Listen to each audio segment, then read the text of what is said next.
ఓకేనా. నమస్తే, శ్రీమాత్రే నమః, శ్రీకృష్ణాయ నమః.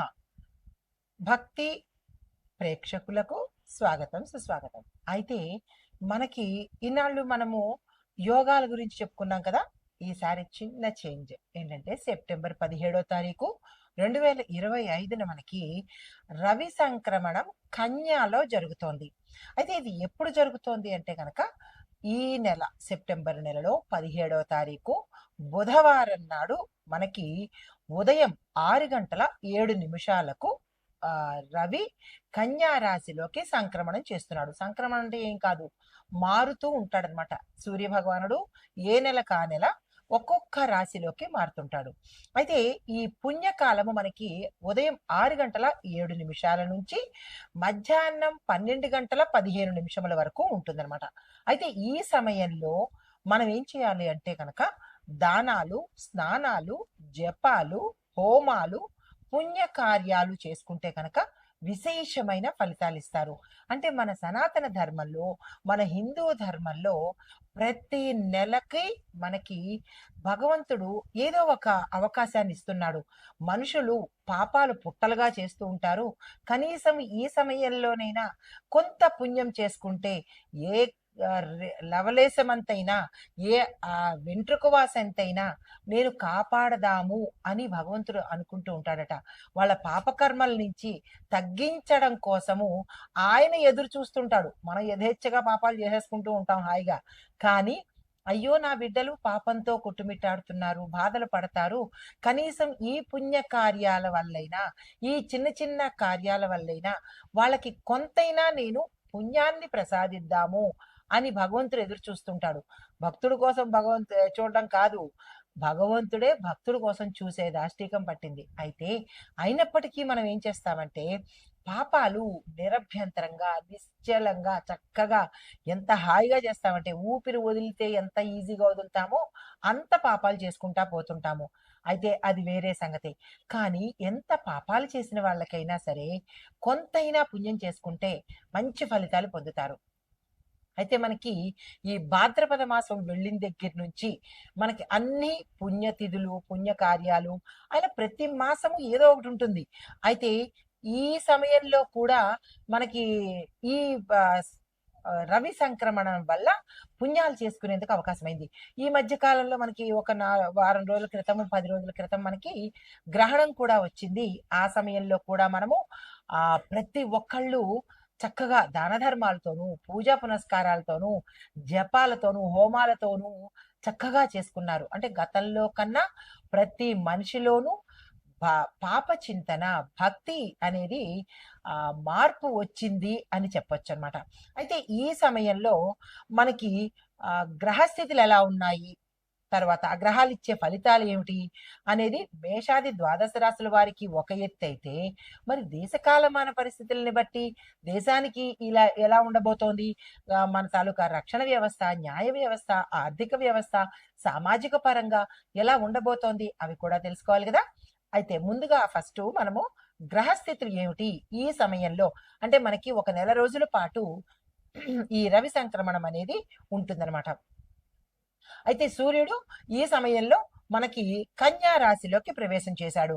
చంద్రుడు మకర రాశిలోను, బుధుడు బుధాధిపత్య యోగంలో ఉన్నాడు అంటే ప్రవేశించాడు. కన్యా రాశిలో అధిష్టాన గ్రహంగా స్వగ్రహంలోనే అంటే తన యొక్క గృహంలోనే వచ్చాడనమాట. శుక్రుడు సింహరాశిలోను, కుజుడు కర్కాటక రాశిలోను, శని భగవానుడు వక్రించి మీనంలోకి వెళ్ళాడు, కుంభరాశి నుంచి మీనంలోకి వెళ్ళాడు. గురువు మిథునంలోను, రాహువు కేతువులు ఇద్దరు కలిసి మేష తులాలో సంచారం చేస్తున్నారు. అయితే ఈ గ్రహ పరిస్థితులు మనకి సమాజంలోను, రాజకీయంగాను, వాతావరణ పరిస్థితుల్లోను, ఆర్థిక రంగాలు, రక్షణ, న్యాయ విభాగాలు, ఇలా ప్రతి ఒక్క అంశం మీద ఎలాంటి ప్రభావాన్ని చూపిస్తోంది అనేది మనం సవివరంగా మనుషుల గురించే కాదు దేశం గురించి కూడా తెలుసుకోవాలి కదా.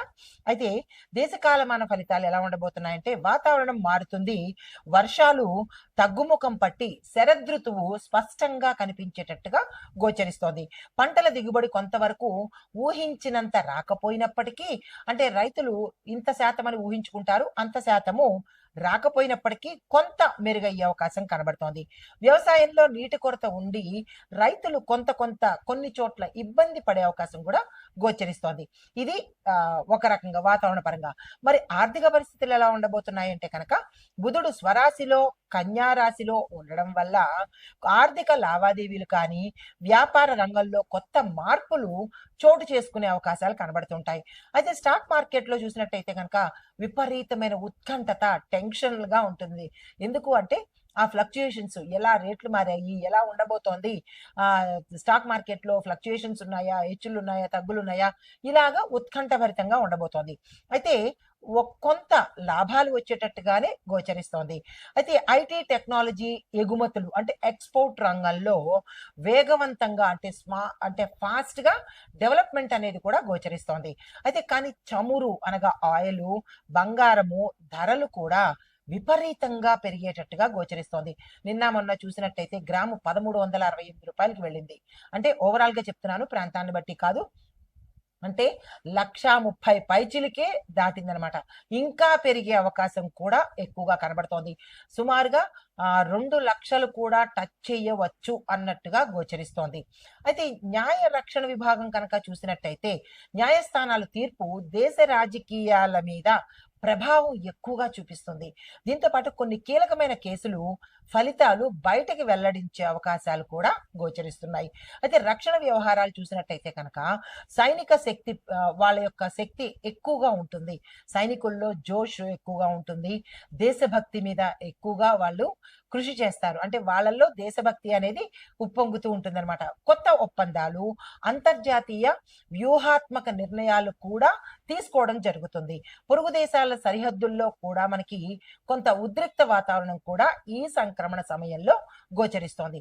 ఇక రాజకీయ పరిస్థితులు చూసినట్టయితే కనుక రాష్ట్ర రాజకీయాల్లో అంటే రాష్ట్ర పరంగా, జాతీయ పరంగా కొన్ని కీలకమైన మార్పులు కూడా చోటు చేసుకుంటున్నాయి. అయితే కొత్త మైత్రి కూటములు ఏర్పడము, కొన్ని పాత కూటములు చేంజ్ అయిపోవడం, లేదా అంటే విచ్ఛిన్నం అయిపోవడము, లేదంటే కనుమరుగైపోవడం కూడా జరిగే అవకాశాలు కనబడుతున్నాయి. మహిళా నాయకత్వము, యువ నాయకత్వంలో రాజకీయాలకు ప్రాధాన్యత పెరుగుతూ ఉంటుంది. అయితే అవినీతి వ్యతిరేక ఉద్యమాలు కూడా జరిగేందుకు సూచనలు కనబడుతున్నాయి.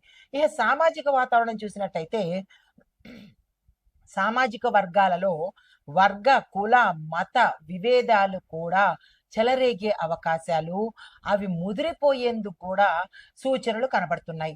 అయితే యువత కొంత ఆందోళన చేసే పరిస్థితి రావచ్చు. అది ఏ యువత అయినా, కాలేజ్ వాళ్ళు కావచ్చు, లేదా మామూలు యువత కావచ్చు. ఉద్రిక్తంగాను నినాదాలు చేయడం కానీ, ఆందోళన చేయడం కానీ జరిగేందుకు అవకాశాలు సూచనగా కనబడుతున్నాయి. విద్యా, టెక్నాలజీ, వైద్య రంగంలో కొత్త ఆవిష్కరణలు అంటే ఇన్నోవేషన్స్ ఎక్కువగా కనబడే అవకాశం కనబడుతోంది. అయితే ధార్మిక సంఘటనలు, భక్తి, ధర్మాన్ని పాటించడము, ఇలాంటి ధార్మిక సంబంధితమైనవి యాత్రలు ఎక్కువగా చేయడము, ప్రజలలో భక్తి భావన ఎక్కువగా అవ్వడము, ఇలాంటివి కూడా గోచరిస్తున్నాయి. అయితే ఇవన్నీ చూసినట్టయితే ఇవి దేశ కాలమాన ఆర్థిక, న్యాయ, వాతావరణ, వ్యవసాయక రంగాల గురించి. మరి ఈ యొక్క ఫలితాలు మరి మేషాది ద్వాదశ రాశుల వారికి ఎలా ఇవ్వబోతోంది, అసలు ఏ రాశుల వాళ్ళకి ఎట్లాంటి ఫలితాలు ఇస్తాయి అనేది మనం ఇప్పుడు చూద్దాం. తదుపరి రాశి మకర రాశి. ఈ రాశి వారికి రవి కన్యా సంక్రమణ సమయంలో సూర్యుడు 9వ స్థానంలో ఉండడం వల్ల విశేషమైన అదృష్టం కనబడుతుంది. మీరు ఊహించనటువంటి అదృష్టాన్ని మీరు సొంతం చేసుకోబోతారు. ఇన్నాళ్ళు పాపం బాధల్లోనూ, కష్టాలలోనూ ఎవరికీ రానటువంటి మాటలు పడ్డము, ఎవరికీ రానటువంటి కష్టాలు రావడము, ఇలాగ మీరు గత కొన్ని సంవత్సరాల నుంచి ఇబ్బందులు పడుతూనే ఉన్నారు. శని భగవానుడు ఏలినాటి శని వెళ్ళిపోయినప్పటికీ కూడా ఆ ఛాయలు మీ మీద ఇంకా ఉండి ఇంకా ఇబ్బందులు పడుతూనే ఉన్నారు. కానీ ఈ సమయంలో మీకు విశేషమైన అదృష్టం కలగబోతుంది. ఎవరెవరు ఏ రంగంలో ఉన్న వాళ్ళకి ఆ రంగంలో మీరు ఊహించనటువంటి మార్పులు జరిగే అవకాశం కనబడుతోంది. అప్పుడు మీరు అనుకుంటారు, నాకే ఇది జరిగిందా, నేనే చేశానా అన్నంత సంతోషంతో, ఎగిరి గంతు వెయ్యాలన్న సంతోషంతో, ఉక్కిరి బిక్కిరి అయ్యేంత సంతోషంతో మీకు లాభాలు కలగబోతున్నాయి. అది ఆర్థిక పరంగా, పేరు పరంగా, కెరియర్ పరంగా మీరు ఊహించని స్థానాలలోకి వెళ్ళే అవకాశము, రాకెట్ లాగా మీ పేరు మార్మోగేటట్టుగాను, హై స్థాయికి వెళ్ళేటట్టుగాను, విజయ పరంపరలు మీ వెనకాల వచ్చేటట్టుగాను చాలా చక్కగా మకర రాశి వాళ్ళకి ఉండబోతోంది. అయితే పెద్దల ఆశీస్సులు, గురువుల యొక్క ఆశీస్సులు, మీ యొక్క మంచి, మీరు ఎవరికైతే ఏమి మంచి చేశారో ఆ మంచి ఇప్పుడు మీకు రిటర్న్ వచ్చేటట్టుగాను అన్ని రకాలుగా చాలా చక్కగా ఉండబోతోంది. అయితే ధార్మిక కార్యక్రమాలలో పాల్గొంటారు. మరింత విశేషంగా ఇంకా ఎక్కువగా పాల్గొనే ప్రయత్నం చేసుకోండి. అయితే విదేశాలకు వెళ్ళడానికి అవకాశాలు వస్తాయి మీకు. వాటిని యాక్సెప్ట్ చేసే ప్రయత్నం చేసుకోండి. అంటే సరదాగా వెళ్ళడానికి కానీ, లేదా అక్కడికి వెళ్ళి ఉండిపోయేందుకు మీ ఫ్రెండ్స్ ద్వారానో, బంధువుల ద్వారానో, ఏదో ఒక తెలిసిన వాళ్ళ ద్వారానో మీకు అవకాశాలు వస్తాయి. ఆ వచ్చిన అవకాశాలని ఉపయోగించుకునే ప్రయత్నం చేసి అక్కడికి వెళ్ళేందుకు మార్గాలు వెతుక్కోండి. అయితే విద్యార్థులకు చూసుకున్నట్టయితే కనుక విద్యార్థులకు ఉన్నతమైన అవకాశాలు ఇక్కడ వస్తాయి. విదేశాల్లో వెళ్ళి చదువుకుంటాను, నేను అక్కడ స్థిరపడిపోదాం అనుకుంటున్నాను అని అనుకున్న వాళ్ళకి కూడా అవకాశాలు వస్తాయి. ఓవరాల్ గా చెప్పాలంటే ఈ మకర రాశిలో వాళ్ళకి ఈ రవి కన్యా సంక్రమణం సమయంలో ఆ తేదీ నుంచి విశేషంగా వీళ్ళకి అదృష్ట యోగం పట్టబోతుందనమాట. అంటే చాలా ఇబ్బందులు పడినప్పుడు చల్లని శుభవార్తలు కానీ, చల్లని ఇది అవకాశాలు కానీ చాలా చక్కగా మీ కెరియర్ ఉండబోతోంది. కుటుంబ పరంగా చూసినట్టయితే కనుక గతంలో మీరు పడ్డ బాధలు, అప్పుల వల్ల కావచ్చు, కుటుంబం దూరమైన వాళ్ళు కావచ్చు, వివాహం కాని వారు కావచ్చు, పిల్లలు లేని వారు కావచ్చు, ఇలా ఈ మకర రాశిలో ఉన్న స్త్రీలు, పురుషులు, తర్వాత విద్యార్థులు అందరికీ కూడా ఈ సమయంలో చాలా చాలా చక్కగా ఉండబోతోంది. అస్సలు నిరాశ చెందకండి. మీరు ఏ ప్రయత్నాలు చేసుకోవాలనుకుంటున్నారో ఆ ప్రయత్నాలన్నీ మొదలు పెట్టే ప్రయత్నం చేసుకోండి. మీకు చెప్పదగిన పరిహారము తప్పనిసరిగా ఆదివారం రోజు ఆదివారం నియమాలు పాటించుకొని, అంటే మాంసాహారము, మద్యము తీసుకోకుండా, సిగరెట్లు, మత్తు పదార్థాలు అవి తీసుకోకుండా, మసాలాలు కానీ, ఉల్లిపాయలు కానీ, వెల్లుల్లిపాయలు కానీ వాడకుండా కేవలము సాత్వికమైన ఆహారం తీసుకుంటూ వీలైతే ఉపవాసం ఉంటూ స్వామివారికి అర్ఘ్యం ఇచ్చుకోండి. కుదరని పక్షంలో నవగ్రహ ఆలయంలో స్వామివారికి ప్రత్యేకంగా మీ పేరిట పూజ చేయించుకోవడంతో పాటు బ్రాహ్మణులకి ఏదైనా మీకు తోచినది మీ యథాశక్తి దానంగా ఆ రోజు ఇచ్చినట్టయితే కనుక, అనగా సెప్టెంబర్ 17వ తారీఖు దానంగా ఇచ్చినట్టయితే కనుక విశేషమైన ఫలితాలు పొందాలి అని కోరుకుంటూ నమస్తే. ఈ సెప్టెంబర్ 17, 2025 మనకి కన్యా రవి సంక్రమణ జరుగుతోంది కదా. ఈ సమయంలో మనకి ఓవరాల్ గా ఎలా ఉండబోతోంది అంటే కనుక మిశ్రమ ఫలితాలు కొంతమందికి, మంచి ఫలితాలు కొంతమందికి కలిగేటట్టుగా గోచరిస్తోంది. అయితే సమాజానికి మాత్రము మిశ్రమ ఫలితాలే ఎక్కువ కనబడుతున్నాయి. అది ఒకటి, ఆర్థిక రంగంలో వృద్ధి మార్పులు వస్తాయి. రాజకీయ రంగంలో చూసినట్టయితే కనుక అస్థిరత, కొత్త కూటాలు ఏర్పడతాయి. సామాజిక పరంగా చూసుకున్నట్టయితే కనుక ఆందోళనలు, టెక్నాలజీ అభివృద్ధి జరగడము ఒకే సమయంలో జరుగుతాయన్నమాట.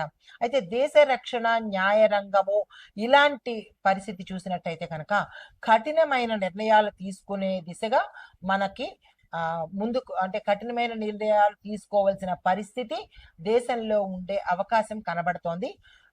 ఇవి ఓవరాల్ గా మనకి ఈ సంక్రమణ సమయంలో ఇచ్చే పరిస్థితులు, ఫలితాలు అన్నమాట. మేషాది ద్వాదశ రాశుల వారికి అలా వ్యక్తిగతంగా ఉన్నట్టు ఇక్కడ మనకి దేశ కాలమాన పరిస్థితుల్లో ఈ ఇంపాక్టు, ఈ అభివృద్ధి, ఈ సవరణలు జరిగే అవకాశం గోచరిస్తోంది. నమస్తే.